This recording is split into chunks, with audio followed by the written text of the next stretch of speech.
শাকিব খানের সাথে এবার বিপিএলে দেখা যেতে পারে বলিউড সুপারস্টার শাহরুখ খানকেও। এ যাবৎকালের সবচেয়ে স্মরণীয় আসর সাজাতে এমন নজর কাড়া উদ্যোগ নিতে যাচ্ছে বুলবুল বোর্ড।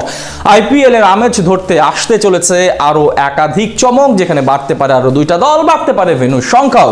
বিপিএল এর জমকপূর্ণ আসর তৈরি করতে নয়া সভাপতির এমন পরিকল্পনা নিয়ে বিস্তারিত জানবো প্রতিবেদনে। বাংলাদেশ প্রিমিয়ার লিগের আসর শুরু হতে আরো বাকি প্রায় 5 মাস। সবকিছু ঠিকঠাক থাকলে চলতি বছরের ডিসেম্বরেই মাঠে গড়াতে পারে বিপিএল এর 12তম আসর।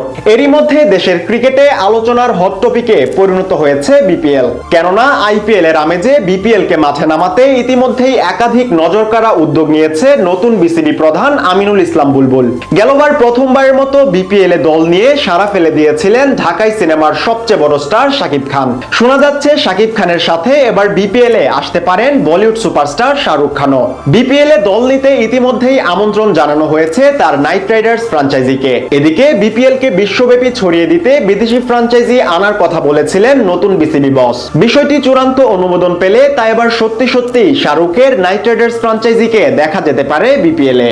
এর আগে মাঠ এবং মাঠের বাইরের একাধিক বিতর্কিত ঘটনায় খবরের শিরোনাম হয়েছিল সবশেষ বিপিএল। ক্রিকেটারদের পারিশ্রমিক থেকে শুরু করে মালিক মহলের বিতর্কিত মন্তব্য, এছাড়াও নানান অসঙ্গতি নিয়ে আঙুল ওঠে বাংলাদেশ প্রিমিয়ার লিগের 11তম আসরে। সেসব থেকে শিক্ষা নিয়ে নতুন বিপিএল এর পথে হাঁটছেন বর্তমান বোর্ড সভাপতি বুলবুল। সেই লক্ষ্যে এবার একাধিক নতুনত্বের ছোঁয়া আনতে যাচ্ছেন তিনি। গেলবার পেমেন্ট ইস্যু নিয়ে বিতর্ক জন্ম দেয়া দুর্বার রাজশাহী ও চিটাগাং কিংসের পরিবর্তে এবার বিপিএল এ আসতে পারে আরো দুটি নতুন ফ্র্যাঞ্চাইজি। ইতিমধ্যেই দল নিতে আগ্রহ প্রকাশ করেছে বেশ কয়েকটি প্রতিষ্ঠান। জানা গেছে নোয়াখালী অঞ্চলের জন্য আবেদন জমা দিয়েছে সায়ান গ্লোবাল নামে লন্ডন ভিত্তিক একটি প্রতিষ্ঠান। বিসিবির সবুজ সংকেত পেলে নোয়াখালী রয়্যালস নামেই মাঠে নামবে তারা। এছাড়াও এবারের বিপিএল এ অংশগ্রহণ করার আগ্রহ প্রকাশ করেছে বাংলাদেশি মালিকানাধীন ফ্র্যাঞ্চাইজি বাংলা টাইগার্স। প্রথমবারের মতো চট্টগ্রাম বিভাগকে প্রতিনিধিত্ব করার ইচ্ছা পোষণ করেছে প্রতিষ্ঠানটি।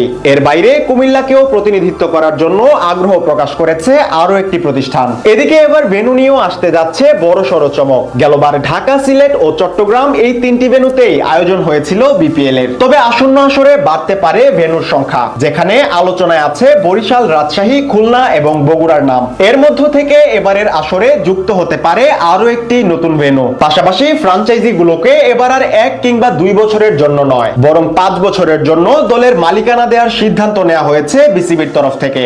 এর ফলে বাড়বে দলগুলোর পেশাদারিত্ব, মাঠের খেলা হবে আরো গতিশীল ও জাঁকজমকপূর্ণ। বিপিএল এর ম্যানেজমেন্ট নিয়েও ভিন্ন পথে হাঁটতে চান বুলবুল। আন্তর্জাতিক মান বজায় রাখতে এবার ম্যানেজমেন্টের দায়িত্ব দেওয়া হতে পারে আইপিএল পরিচালনাকারী বিদেশি প্রতিষ্ঠানকে। তবে এখনই কোনো কিছু পাকাপোক্ত নয়, কিছুদিনের মধ্যেই বিষয়গুলো চূড়ান্ত করবে বিসিবি। তখন এই বিষয়ে স্পষ্ট ধারণা পাওয়া যাবে। শেষমেশ এমনটা হলে এবার বড় চমকই পেতে যাচ্ছে বিপিএল ভক্তরা।